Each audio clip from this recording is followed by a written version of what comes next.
Hello. So today we're going to be doing some curve sketching. You might find this to be a little sketchy, but that's good because that's what you're doing, sketching. Um, what we're going to be doing, these are our steps, is first, whatever the function is, get an idea in your head of what it should look like. So if it's a rational function, you know you've got some asymptotes and you know it's going to be either in the first and third or in the second and fourth quadrant. If it's trig, you know what sine or cosine looks like. If it's a cubic or a fourth degree or a parabola or linear, whatever the type of function is, get an idea in your head. Oh, it's absolute value. Well, we're not going to do absolute value, but let's say, oh, it's a root function. I know what root functions look like. And you want to get an idea in your head of what it's going to look like. And then you want to find any important points that you can, like zeros or asymptotes or anything that you can right away tell without doing anything else. Then you're going to find any and all critical numbers and points of inflection. And we do that, of course, by finding the first derivative and setting it equal to 0 and solving. That gives us our critical numbers. We find the second derivative and set it equal to 0, and that gives us our points of inflection. And we also look to see if there's anywhere where they're undefined. And then what we're going to do is make a great big table, and we're going to test all the different points. We're going to test the behaviors and intervals before and after the points, what's happening exactly at the point, etc. And we're going to analyze the table, and then we're going to just plot everything. And that's going to give us our curve. Because remember that it's going to seem like a long process, which it kind of is. But remember that when people came up with this, they were doing math by candlelight and with quill and ink, and they didn't have Desmos, and they didn't have pencils with erasers and things like that. They didn't have the benefit of the kinds of technology and tools that we have today. So they had to go through all of these steps in order to find one graph, which is okay because it's also kind of fun and interesting to go through all these steps. So let's get started. Our first example is f at x equals 3x to the fourth minus 6x squared. And before we take any derivatives or do anything else, we can actually find any zeros that it might have. They may not be whole numbers, and that's okay because we can always estimate where they are. And so what I'm going to do is I'm going to factor this. It looks like I can take out a 3x squared from both of these. And I wind up with 3x squared times x squared minus 2. And if I set that equal to 0, that's going to give me my zeros. 3x squared equals 0, and x squared minus 2 equals 0, and then I can solve it. Here I know x is just going to be 0, not plus or minus, because 0 is not plus or minus. And here I get x squared equals 2, and if I take the square root of both sides, I get x equals plus or minus the square root of 2. And so that actually tells me where that function crosses the x-axis. It actually crosses the x-axis in 3 different places. Now that I've done that, I can start finding the critical numbers.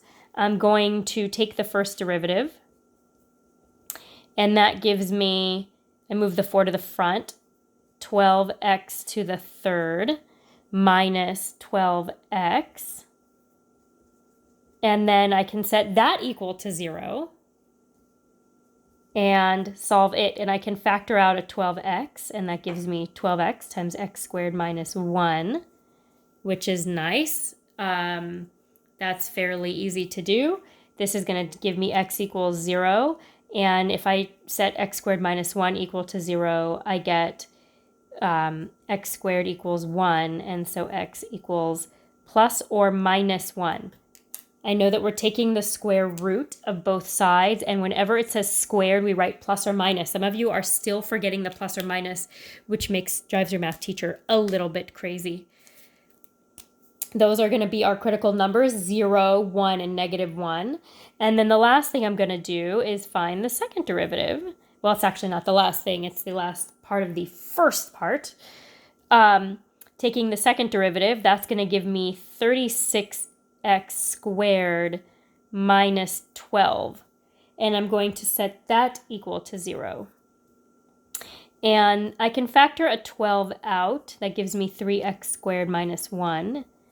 And this 12 doesn't do anything. There's no x to it. But if I set 3x squared minus 1 equal to 0 and solve, I'm not going to have a whole number answer.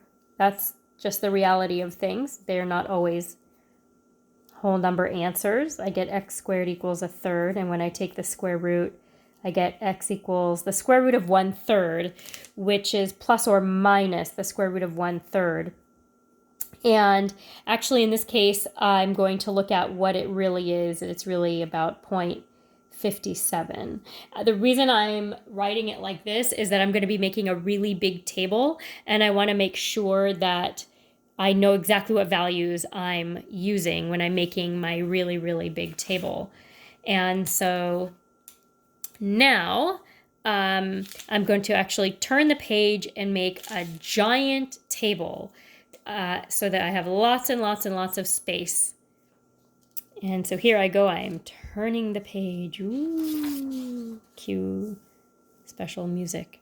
And what I'm going to do is I'm going to have a bunch of rows and 4 or 5 columns. And I'm going to have 5 columns and a whole bunch of rows.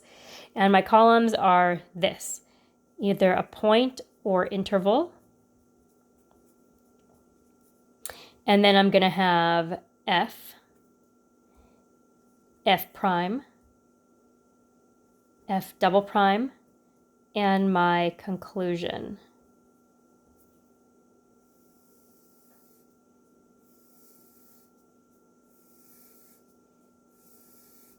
I believe on the AP tests, this is how a lot of this shows up, is you actually just get a table with a bunch of information and you have to figure out what it is. Now, the important points from before are my critical numbers and my inflection points, and I need to write them in order. And so it looks like the very first interval I have, so I have, these are all the points I got. I don't care about the zeros. The zeros aren't going to be in our table yet, but our critical numbers, which were 0, -1, and +1, and our possible inflection points, which were -0.57 and +0.57. All of these are going to be in the table. And so I'm going to start with the interval -∞ to -1. And then I'm going to see what's happening at -1. Then I'm going to have between -1 and -0.57. And then what's happening at -0.57. Then I have -0.57 to 0, and what's happening at 0. And then I go the other way, 0 to 0.57, and what's happening at that actual point, 0.57. And then 0.57 to 1, what's happening at 1, and then what's happening after 1. That's a lot of rows. Most of your homework problems do not have this many rows. This problem in particular is more complicated, and I did that on purpose because I want you to see a more complicated example. One thing to keep in mind is that every single thing that you're doing here, you have done before. You're just putting it all together into one problem, because we've made intervals for the first derivative. We did first derivative test where we had to find the first derivative, find the critical numbers, and make intervals and draw conclusions. We've had to find the second derivative, set it equal to 0, make intervals, and draw conclusions. We've had to plug numbers, critical numbers, into the second derivative to find maximums and minimums. So we've done all of that. Now we're doing it all together in one problem. Before we did it, each one was one homework. Now it's everything together. And so for the intervals, we're just going to evaluate the first and second derivatives for the intervals. And I will write what those are on the side so that I remember. I always write them somewhere for myself so I remember what they are. Now the first derivative is 12x cubed minus 12x. If I put any negative numbers into that, I know they're going to be negative. No matter what, it's going to be a negative. And if I put any negative numbers into the second derivative, I know it's going to be positive, because 36x squared is going to outweigh anything that I have for -12. Any big number that I put in there is always going to be positive. And I'll write this here, 12x cubed minus 12x. All right, my original function, what was that? 3x to the 4th minus 6x squared. So I only evaluate the intervals, it's only the derivatives.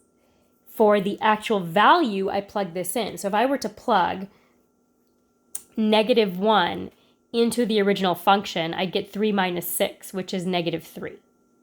That's a value. If I were to plug negative 1 here, I actually get 0. And if I were to plug it in here, I'd get 18, which is positive. And I'm using the wrong colors.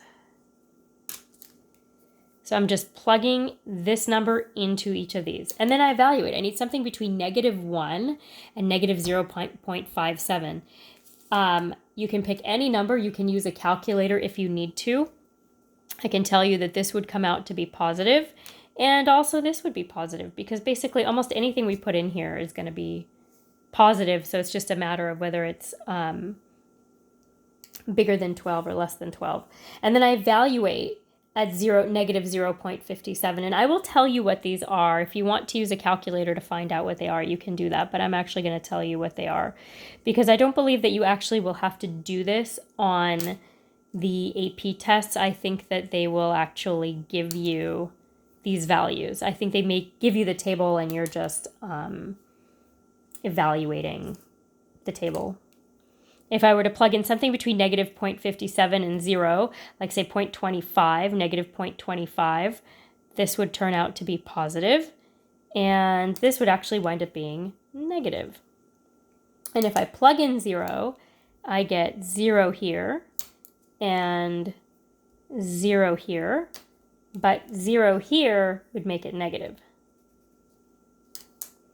Then I have to find a number bigger than 0.57, between 0 and 0.57, so maybe like 0.25. And if I were to plug in 0.25, this would be negative, and this would also be negative. And it's just plugging numbers in here. You can use a calculator. You don't have to do it by hand at all.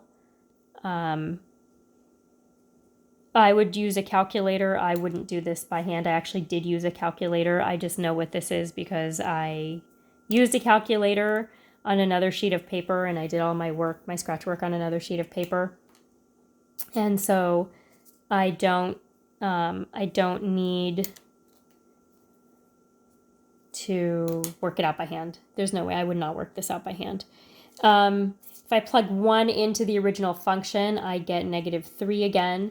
The interesting thing about this function is it's got some symmetry going on, because I notice that these numbers are kind of the same as each other. If I plug 1 into the second derivative, the first derivative, I get 0. And if I plug it into the second derivative, I get a positive. And then any number bigger than 1, this is going to be positive, and this is also going to be positive. And so then I have to draw conclusions. Making these tables can be kind of complicated, but it's not the main point, which is what does all of this mean? So I know that if the first derivative is negative, the function is decreasing, and if the second derivative is positive, it's concave up. So I know it's decreasing concave up. It's going to look something like this. If this is 0 and this is still concave up, that tells me that I have a minimum. Because I'm concave up, but the first derivative is 0, which means I've got a minimum. And the minimum is at this point, negative 1, negative 3. If they're both positive, I know that we're increasing and concave up, which means it's going to look something like that. Thing there. Now, if the first derivative is positive, which means I'm increasing, but the second derivative is 0, it means I have a point of inflection, which I like to call inflection point, IP, or PI. It's up to you. I know that I have an inflection point, and that's at negative 0.57 and negative 1.63. That's going to be really fun to graph. I know that if the first derivative is positive, the graph is increasing, but if the second derivative is negative, it's concave down. Increasing concave down looks like this. Looks a little bit different than increasing concave up. Then I see that at 0, everything's 0. This means if I'm concave down and a horizontal tangent line, that means I've got a maximum. It's a relative maximum at 0, 0. It's not absolute because this is a fourth degree polynomial and it's positive, which means it does not actually have an absolute maximum or minimum. Now I know that I'm decreasing and concave down. That looks like that. And then here's another one where I'm decreasing, but I have a 0. This 0 means this is an inflection point. It's another inflection point. I always say IP because it's easier to say inflection point than point of inflection. And I know that I've got another point here. Oops, that's a positive. And then I've got decreasing, concave up. So this is really putting together the last 3 homework assignments that you've had. And then here I've got, again, first derivative is 0. Concave up means I've got another minimum because concave up means minimum at 1, -3. This is basically what we did. This, if you take out this column, these things here are what the last, the 3.4b, that's what that assignment was about. And here we have something that looks like that. So then I need to actually graph this. And so I'm going to draw a nice big graph.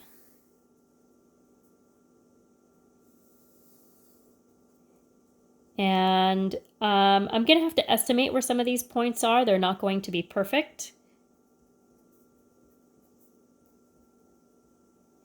And I'm going to put those points. I have a minimum. So first of all, wait, I have to, where are my zeros? I know that I have 0 and plus or minus the square root of 2. So I know I have a 0 here and plus or minus the square root of 2. The square root of 2 is like 1.4-ish. So I'm going to put my zeros here. Then I've got a minimum at -1, -3, and another minimum at 1, 3. I have a maximum at 0, 0. And then I've got a point of inflection at -0.57 and -1.63, which is somewhere, I'm just going to estimate, and a positive 0.57, positive 1.63. I just have to kind of estimate where they are. Now I'm going to try to draw this graph so that it doesn't look totally awful. So I know on this part, it's decreasing and concave up until it gets to this point. Then it goes concave down until it gets to this point of inflection. And then it goes concave up again. And that's roughly what the graph looks like. I know this is a lot of work. The next example is a bit shorter, and I believe that your homework problems are also shorter. And the next example will be in a separate video to keep this video not too long.